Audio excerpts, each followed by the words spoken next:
Boa noite, queridos alunos. Quero dizer da minha saudade e a falta que estou sentindo de vocês, mas esperamos em breve estarmos reunidos presencialmente.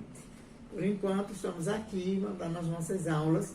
Hoje vai mais uma aula de cuidado do missionário, né? O cuidado integral do missionário. Essa palavra integral já nos diz que é um cuidado na sua totalidade. E eu voltaria ainda para o capítulo 13 de Atos dos Apóstolos, que é o que a gente está comentando sempre, em cima do texto onde Paulo foi separado para a obra. E eu já disse a vocês que o chamado missionário, o fogo no coração que arde pelas almas perdidas, é algo que vem de Deus, né? Nós vemos aqui no capítulo 13, quando diz assim: havia na igreja de Antioquia profetas e mestres, Barnabé, Simeão, o sobrenome Níger, Lúcio de Cirene, Manaém, Colasso de Herodes, o tetrarca e Saulo. Servindo eles ao Senhor e jejuando, disse o Espírito Santo: separai-me agora, Barnabé e Saulo, para a obra que eu os tenho chamado. Então o chamado vem de cima, é Deus quem convoca, e esse chamado não tem idade, não tem cor, não tem raça. As prioridades que existem no chamado é um coração puro, um coração sincero e disposto a fazer o ídolo do Senhor. Deus chamou Abraão, Deus chamou Josué, Deus chamou Elias, Deus chamou tantos servos seus para fazer a sua obra. E quando a gente fala que é necessário um cuidado integral, a igreja que vê, que nota, que observa que alguém tem um chamado divino para missões, a igreja precisa investir nesta pessoa. Nós já dissemos na aula anterior, né? Então, investir não é só você dar dinheiro, não. Mas é você incentivar essa pessoa a fazer um curso, estudar, a ter um preparo teológico, né? Um preparo também prático. Ele precisa ser uma pessoa que sempre esteja envolvido com missões na igreja, projetos missionários, avanços, pit stops, evangelismo. Você vai ver alguém que tem sede pelo trabalho do Senhor, pela obra de Deus, pelo evangelismo, o envolvimento, através do envolvimento dele em todas as áreas da igreja, quando se trata de evangelismo e de missões. Então, esse preparo teológico e missiológico, ele precisa ser ativo na vida de quem quer ir para o campo, quem quer entregar sua vida totalmente a Deus para a obra missionária. O treinamento missiológico ele precisa ser prático, né? Não é só a pessoa ler Bíblia, não é só orar, mas é ele ir ao campo, ele já se envolver com as pessoas, ele já vê a necessidade das pessoas e ele poder também abençoar a vida daquelas pessoas com quem ele vai ter o seu encontro prático. A conscientização da tarefa básica. O missionário ele deve saber o que lhe espera. Não é somente flores, tem os espinhos também, tem as lutas, tem as dificuldades, tem as lágrimas, tem a solidão, tem a dor, tem muita coisa que vai envolver aí a vida do missionário. Então ele tem que ter essa consciência da tarefa básica do evangelismo. Ele deve ter pelo menos uma ideia, uma mentalidade do que é o reino de Deus, né? O reino de Deus é complexo. A gente poderia pensar aqui na parábola do semeador. O semeador saiu a semear e ele encontrou vários tipos de solo. Era tão bom que ele só tivesse encontrado uma boa terra. Era tão bom que todo o desgaste dele em semear aquela semente fosse só na boa terra para que ele já tivesse a certeza que ia dar frutos. Mas a Bíblia nos mostra que ele semeou em alguns tipos de solo. E teve alguns que não teve sucesso. Mas teve outros que teve grande sucesso. Então, isso é a recompensa. Né? Por isso que o salmista Davi dizia que aquele que sai andando e chorando enquanto semeia, ele volta com júbilo, ele volta com alegria, trazendo os seus molhos. Precisamos ver também que no chamado missionário, no cuidado do missionário, ele precisa também ter o sustento da intercessão da igreja. Ele precisa ser cercado, cuidado, amparado pela intercessão da igreja. Então, todos os missionários da igreja, eles precisam saber que eles têm alguém que intercede por eles, alguém que paga o preço, alguém que está sempre apresentando eles diante de Deus, porque isso dá uma força muito grande ao missionário quando ele está no campo. Então, veja só o que aconteceu com Paulo. O Espírito Santo disse: é para mandar agora, porque Deus tem pressa. A obra missionária, a gente não pode deixar para amanhã, para o mês, para o ano, para as próximas gerações. A obra missionária é hoje, é o agora, porque a ordem de Deus é essa: ide e pregai o evangelho a toda criatura. Então, quando Paulo foi separado, a Bíblia diz que a igreja orou por ele, impuseram sobre eles as mãos e os despediram, os enviaram. Então, o missionário tem que ter essa certeza, que tem alguém intercedendo por ele. Por trás existe alguém segurando as cordas. Ele vai abrir tendas, ele vai construir tendas, ele vai estender as estacas, ele vai ampliar a obra, mas ele sabe que ele tem um sustento de oração por trás disso. Um grupo de homens ou mulheres que oram pelos seus missionários. Isso é algo fundamental. O sustento financeiro é infalível. Você não pode deixar de mandar o sustento do seu missionário. Tem igreja que manda o missionário, aí na primeira crise que a igreja passa, a primeira coisa que ela faz é cortar esse sustento. Deixar o missionário ao léu. E isso não é bíblico. Tem que cuidar. Tem que ter o sustento financeiro. Ele tem que ter esse apoio. Ele está pregando, ele está evangelizando, ele está semeando, ele está indo de casa em casa, ele está cuidando das pessoas, ele está se doando, mas ele sabe que vai ter o dinheiro do aluguel, que vai ter o dinheiro de pagar a água, de pagar a luz, né, de fazer sua feira, de comprar uma roupa. Então, ele sabe que vai ter o seu sustento. Ele não trabalha por causa disso, mas ele precisa disso. Então, é algo que nós não podemos jamais esquecer no cuidado integral do missionário. Primeiro, a oração. Segundo, o sustento, né? Porque o missionário, ele precisa de sabonete, ele precisa de desodorante, ele precisa de perfume, ele precisa de roupa, ele precisa de sapato, né? Ele tem que ter o seu sustento, e isso é um cuidado especial que a igreja deve ter com ele. Vocês que estão aqui assistindo aula, vocês vão ser líderes de igreja. E quem sabe na trajetória de vocês, no ministério de vocês, vocês vão enviar alguém para o campo missionário. E o papel da igreja não é só enviar, mas é cuidar. Cuidar através da oração, cuidar através do sustento financeiro. Se o missionário adoecer, a igreja precisa chegar junto. Imagine o que é alguém longe da família, longe dos amigos, longe do seu pastor, adoece, às vezes fica lá ao relento, não tem quem cuide. E quando ele sabe que a igreja está perto, isso vai lhe dar um descanso, vai lhe dar uma calmaria, porque ele sabe que não está sozinho. Imagine o que é alguém doente sem amparo, sem um plano de saúde, sem um medicamento. Eu estava ouvindo a história de uma missionária, mais de 40 anos de ministério. E aquela moça, ela é solteira, chegou um momento em que ela teve que se afastar do seu campo missionário. E aí ela não tinha nem o INSS pago, ela não tinha uma casa para morar, ela não tinha nenhuma segurança depois de 40 anos no ministério. E aí um pastor de outra denominação, que nem era sua, tomou aquela causa para ele.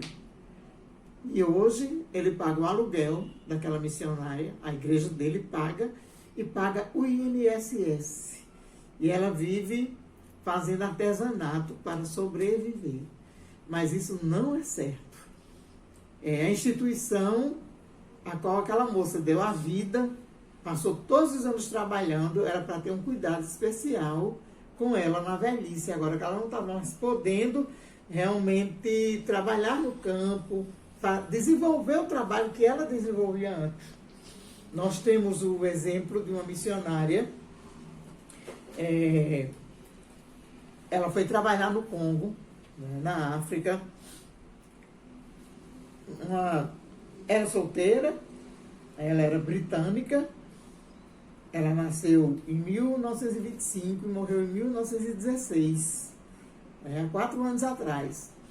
E aquela moça, Ellen Rosver, ela foi para o Congo, ela era enfermeira, mas aí a igreja dela amparou, cuidou.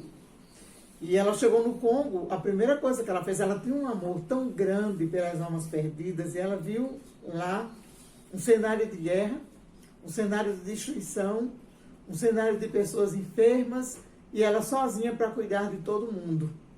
E aí Deus deu a ela uma estratégia linda. Ela conseguiu formar 100 enfermeiros ali no Congo. Então agora ela não estava mais só, ela tinha um exército com ela para lutar por aquelas pessoas doentes. E a igreja dela foi presente na vida dela, sempre ofertou. E sempre acompanhou o seu trabalho e ajudou ela a desenvolver aquele trabalho. Para você ter uma ideia, a igreja dela mandava ofertas tão generosas que ela conseguiu construir um hospital no Congo. Um hospital com 100 leitos para atender pessoas doentes, mulheres grávidas que precisavam dar à luz e não tinha onde. E ela cuidou desse povo. Só que um dia ela foi sequestrada por policiais terríveis, tiranos, opressores, que levou aquela mulher para um lugar distante, torturou, quebrou seus dentes, quebrou seus ossos, estupou. Ela chama de noite de terror, onde vários soldados tiveram relação sexual com aquela mulher. E ela teve que voltar, né, para sua nação, seu país, e ela ficou ali 1 ano se tratando. E quando ela completou 1 ano, que ela já estava restabelecida, ela falou com seu pastor e disse: eu quero voltar para o Congo. E o pastor disse: não, você não vai voltar. A situação lá ainda está difícil, você foi muito machucada, muito maltratada, e nós não queremos que você volte. E ela disse: pastor, se a igreja não me mandar de volta, eu vou por conta própria, mas eu não posso deixar aquele povo. Veja o que é um coração missionário, o que é alguém que é designado por Deus, que tem um chamado exclusivo de Deus. E quando o pastor viu que realmente não conseguia deter aquele amor pelas almas perdidas, aquele desejo de voltar ao campo, ele reuniu a igreja, e a igreja abençoou Ellen Rosver e ela voltou. Quando ela chegou lá no Congo, ela encontrou aquele hospital de 100 leitos destruído. Na guerra, acabaram com tudo. E ela viu todo o seu trabalho ir por água abaixo. Mas ela não desistiu. Ela sabia quem a tinha chamado, quem a tinha vocacionado. E ela agiu com muita destreza, com muito carinho, com muito cuidado das pessoas. E ela manda o relatório para a igreja dela, dizendo que o hospital estava em ruínas, mas que ela pensava em erguer outro hospital. E a igreja foi solidária com ela, enviou ofertas. E agora Ellen constrói um hospital não com 100 leitos, mas com 250 leitos. E aquela mulher deu toda a sua vida por aquele povo. Ela não olhou para trás, mas ela sabia que tinha alguém que cuidava dela. Havia realmente um cuidado integral da igreja com Ellen Hossmann. Por isso ela produziu tanto, ela fez tanta coisa, ela abençoou tantas vidas, porque tinha alguém sustentando as cordas por trás. Né? Então, a igreja, ela tem essa incumbência de orar, de investir financeiramente e de sustentar, não só com comida, não só com alimentação, mas também no campo da saúde. Não pode deixar só. Depois a gente vê esse cuidado da igreja com o missionário, nós vamos ver agora a vida do missionário no campo, como é. A primeira coisa que o missionário enfrenta no campo é batalha espiritual. Olha o que Ellen enfrentou. Soldados algozes, homens infiéis, homens tiranos, homens que não tinham temor de Deus e que tentaram destruir a vida daquela mulher. E aquilo nada mais era do que uma batalha espiritual. Então o missionário encontra, a gente vai ver a vida de Paulo. Foi assim, sempre perseguido. Sempre perseguido. Onde ele ia, alguém se levantava contra aquele homem de Deus que estava fazendo a obra de Deus.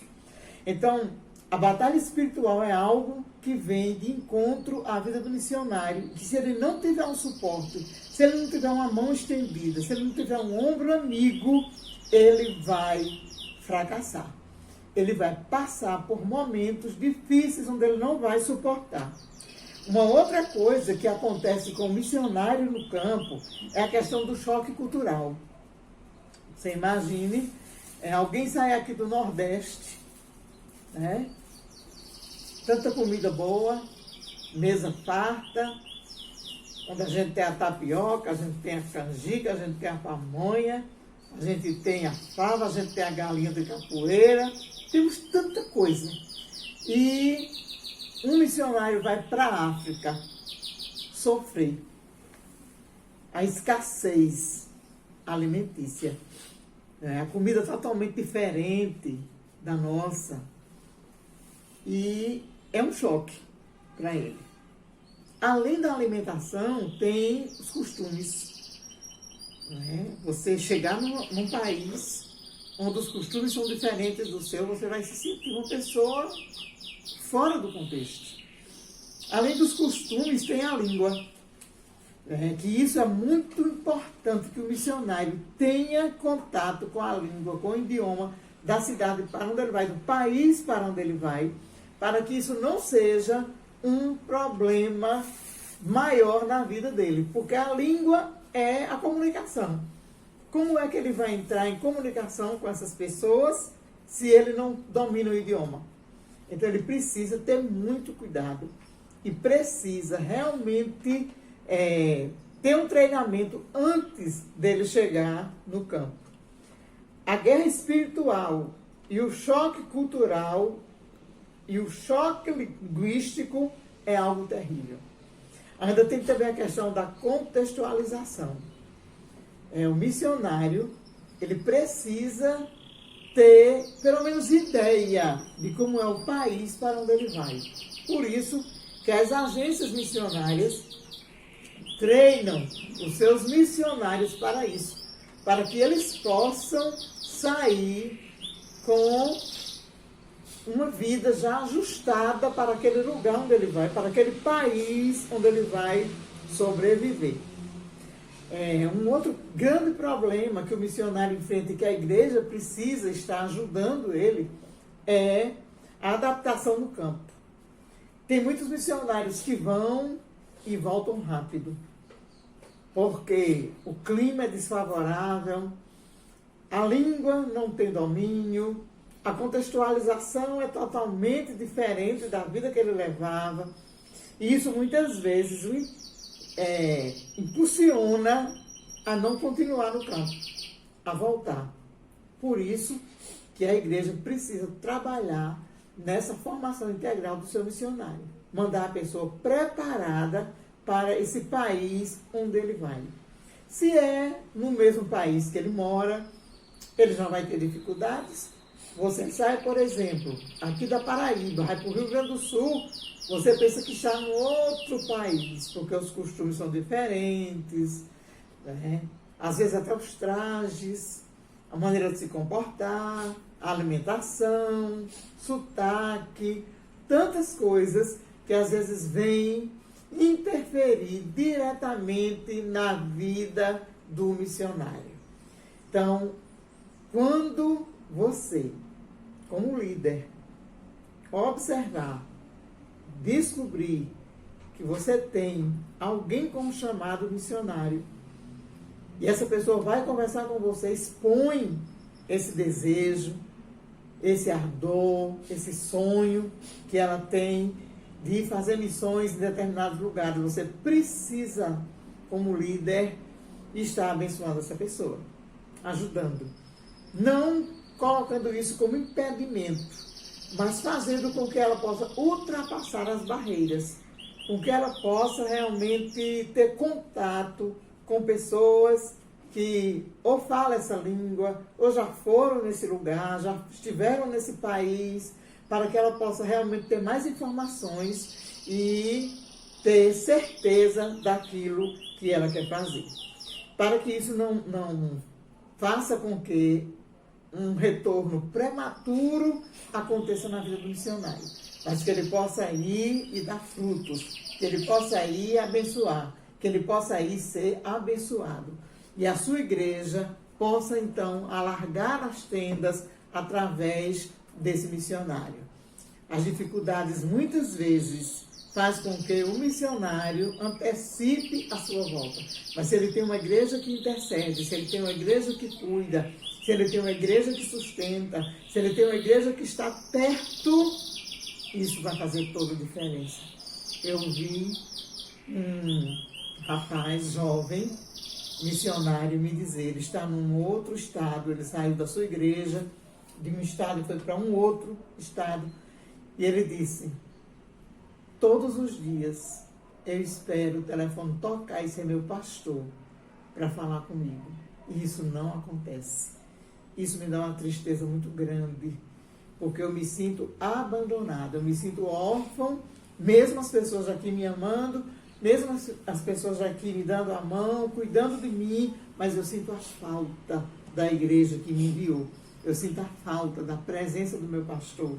Eu sinto a falta de um telefonema, eu sinto a falta de um aperto de mão, de um abraço. Eu sinto falta de pelo menos uma mensagem no celular daquela pessoa que é meu líder.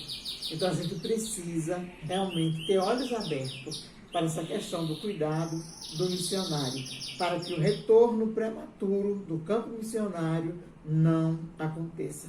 Mas a gente precisa fazer com que o missionário se identifique com o país, ou com o estado, ou com o povo com quem ele vai trabalhar. Tem que existir uma vida lá no campo, uma vida de comunhão. O missionário ele tem que ter tempo para orar, para ler Bíblia, para buscar a Deus, para fazer seu devocional, para ouvir Deus falar com ele. Isso é algo que ajuda muito ao missionário. Ele não pode ser um ativista. Porque eu tenho que prestar um relatório para a igreja. Todo mês eu tenho que mandar dizer que pessoas se converteram. Eu tenho que mandar dizer que estou discipulando tantas pessoas. Não, isso não é o importante.